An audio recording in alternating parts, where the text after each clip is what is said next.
Salut, c'est encore Sam. Le mec normal qui, vous savez, fait semblant d'être gay pour que sa fausse fiancée Julia se rende compte à quel point c'est un étalon et finisse par tomber amoureuse de lui. Oui, je ne sais pas non plus comment je me suis mis dans cette situation. Ça se passait plutôt bien entre Julia et moi. Évidemment, il y avait quelques moments bizarres, mais c'est logique, non? Une fois, on était assis sur des transats dans le salon, car on n'avait toujours pas de nouveau canapé, et on regardait un film. J'ai vu que Julia se faisait du vent avec sa main et se grattait. Puis elle a dit: Il fait trop chaud, je transpire à mort. Vu que je suis un gentleman, j'ai répondu: Est-ce que tu veux que j'aille te chercher un verre d'eau glacée? Elle a dit non, en secouant la tête. C'est juste ce fichu soutien-gorge, il faut que je l'enlève, ne regarde pas. Mon Dieu, c'en était trop pour moi.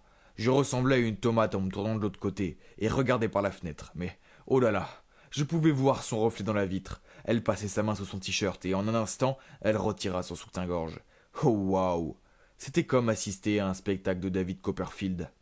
Une autre fois, j'étais en ville quand Julia m'a envoyé un texto. Hey poto, tu peux aller au magasin pour moi, j'avais oublié que tante Flo arrivait aujourd'hui. Sa tante venait la voir? Pourquoi elle n'a rien dit avant? J'essayais de rester calme, puis j'ai répondu: D'accord, ta tante va manger avec nous ce soir? Julia m'a immédiatement appelé en étant morte de rire. En fait, tante Flo voulait dire qu'elle a ses règles. Et oh mon Dieu, les filles et leurs codes. Mais le plus mémorable fut l'incident dans la salle de bain.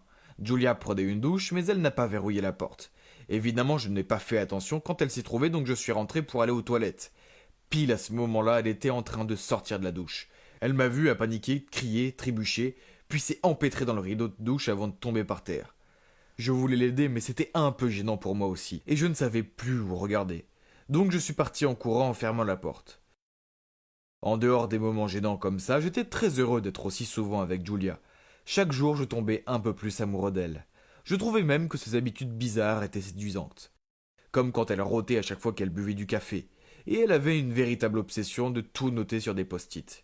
Et qu'elle collait ensuite partout dans la maison. J'en ai même retrouvé un sur la boîte de lait. Bois-moi. Je l'aimais et j'étais plus déterminé que jamais à conquérir son cœur. Mais un jour, quelque chose de terrible s'est passé. Elle avait 1 heure de retard pour le dîner à la maison, donc je lui ai envoyé un texto pour savoir où elle était.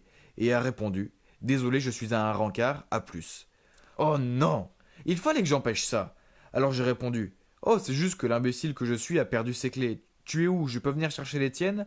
Elle m'a répondu en indiquant le nom d'un bar en ville. Oh super, les rencarts dans les bars étaient les pires. J'ai tout de suite pris la voiture pour y aller, et dès que je les ai vus, je suis allé les saluer. Quand son abruti de rencard m'a demandé si j'étais son ami, je lui ai lancé un grand sourire en lui disant: Oh non, je suis son fiancé. Ah, la tête qu'il a fait était grandiose. Il s'est tout de suite excusé en partant à la course. Julia semblait furieuse et s'est mise à me crier dessus. Je lui ai dit que c'était un accident et que les mots étaient sortis tout seuls. Mais elle ne semblait pas convaincue. Malheureusement, ça ne l'a pas empêchée de voir d'autres mecs. Elle est devenue la reine des rencontres. Elle parcourait toujours les applis de rencontres et prenait tout le temps des selfies pour ses photos de profil. De toute évidence, ça ne me plaisait pas, mais elle croyait que j'étais gay. Donc qu'est-ce que je pouvais faire? Ah! Puis c'est allé trop loin. Elle a invité un de ses mecs chez nous pour dîner. Le mercredi soir, alors que c'est notre soirée tacos. Comment a-t-elle pu? Je ne pouvais plus utiliser l'excuse du fiancé, car elle me tuerait. Donc il fallait que j'aie une autre idée de génie pour mettre cet abruti à la porte. Elle m'a présenté comme étant son colocataire gay. Et pendant que nous mangions les délicieux tacos que j'avais préparés, j'ai eu une merveilleuse idée. J'ai commencé à toucher le bras du mec en disant des trucs comme: Oh, comme tu es musclé, tu t'entraînes souvent? Puis je faisais monter la température en le faisant du pied sous la table. Il souriait à Julia. Le pauvre devait penser que c'était elle. Puis il s'est penché sous la table pour ramasser sa fourchette. Il a vu que c'était mon pied. Il était si choqué qu'il s'est cogné la tête contre la table. Ah! C'était hilarant. Il a ensuite inventé une excuse et est parti à la course. Julia était perplexe et ne comprenait pas ce qui s'était passé. J'haussais les épaules en disant: Bah, je sais pas, peut-être qu'il n'aime pas les tacos. Encore une victoire pour moi. Puis un jour, les parents de Julia ont organisé une fête d'anniversaire, et bien sûr, Julia et moi devions jouer le couple parfait. Moi, ça me va. Julia me présentait à sa famille, et je les impressionnais avec mon charisme. Quand j'ai vu qu'elle fixait l'autre bout de la pièce, j'ai suivi son regard et j'ai vu un mec main dans la main avec une fille. Il se trouve que c'était son ex infidèle et sa cousine. Pire encore, ils nous ont dit qu'ils allaient se marier et qu'on était invités. Oh, la pauvre Julia se comprenait à mon bras. Je voyais qu'elle contenait sa colère. Mais elle se força à sourire et leur dire qu'on avait hâte d'y être. Après la fête, elle m'a dit de rentrer à la maison, car elle devait s'occuper de quelque chose. Je le sentais mal, car je savais qu'elle était bouleversée par son ex. Je ne voulais pas la laisser seule, donc je l'ai suivie. Et devinez où une triste fille en colère qui a le cœur brisé pourrait aller un samedi soir. Oui, une discothèque bruyante où il fait trop chaud. Heureusement que je l'ai suivie, je restais à proximité et la surveillais. Voir son ex a dû faire remonter de mauvais souvenirs car elle buvait beaucoup. Puis deux mecs sont apparus pour lui parler. Puis ils ont essayé de la tirer ailleurs. Elle refusait mais ils ont insisté. Donc je suis arrivé en courant, les ai attrapés par le col en les regardant d'un air furieux. Puis j'ai dit d'une voix aussi grave que celle de Thor, « Laissez-la tranquille !» Oh là là, ils ont eu si peur qu'ils sont partis immédiatement. Julia semblait surprise et soulagée de me voir. Je l'ai ramenée à la maison et sur le chemin, je lui ai demandé pourquoi elle était toujours bouleversée par son stupide ex. Elle soupira. Ce n'est pas ça, c'est juste que je déteste imaginer qu'un abruti comme lui puisse se marier et être heureux. Il ne le mérite pas, et ce n'est pas juste. Quand on est sorti de la voiture, j'ai mis ma main sur son épaule en le regardant droit dans les yeux. Ce tocard ne mérite pas une belle fille comme toi. Lui et ta cousine sont des abrutis, ils vont bien ensemble. Julia acquiesça et me sourit. Ensuite, on a continué à vivre paisiblement notre vie de faux couple fiancé. J'essayais de prendre soin d'elle et de la faire rire autant que possible. Mais ensuite, elle a eu un comportement bizarre, comme si elle m'évitait. Elle ne me parlait plus autant et rentrait tard le soir. Oh mon Dieu, attendez, avait-elle un nouveau rencard? Oh, si quelqu'un osait flirter avec ma Julia, je ne le laisserais pas faire. Alors j'ai pris une journée de congé pour l'espionner. Mais ce jour-là, quand je me suis réveillé, Julia n'était pas là. Il n'y avait qu'un adorable post-it sur son oreiller. Je l'ai lu et oh mon Dieu.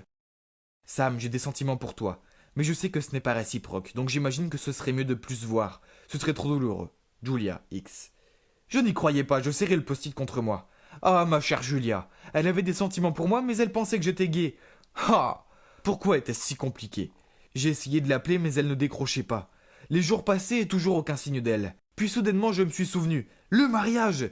C'était aujourd'hui. J'étais sûr qu'elle irait, car elle ne leur ferait pas le plaisir de ne pas y aller. Je mis rapidement mon costume italien, et waouh, salut beau mec. Quand je suis arrivé au mariage, les mariés partageaient leur première danse. Je regardais autour et Julia était assise seule dans un coin en les regardant danser. Je pris ma démarche de cinéma la plus charismatique pour marcher vers elle. Lui tendis la main en proposant « Madame, me feriez-vous l'honneur de cette danse ?» Julia semblait surprise et allait dire quelque chose. Je l'ai attirée sur la piste de danse. « Sam, qu'est-ce que tu fais là ?» demanda-t-elle. Mais je ne répondis pas. Puis elle m'a repoussé en fondant en larmes. « S'il te plaît, laisse-moi tranquille, tu ne vois pas que j'ai assez souffert comme ça ?» Je lui ai dit alors « Julia, tu ne vois pas que tu es ma copine Bubble Tea, il n'y a personne d'autre comme toi. » Je la serrai fort, puis j'ai fait ce que je voulais faire depuis le jour où je lui avais parlé au lac. Je me suis penché pour l'embrasser. Devinez donc ce qui s'est passé ensuite. Est-ce qu'elle m'a vraiment mis une gifle en me disant que j'étais un menteur? Eh bien oui. Après que je lui ai tout raconté, bordel, cette fille m'a donné une bonne claque. Mais ensuite elle m'a enlacé en pleurant de joie.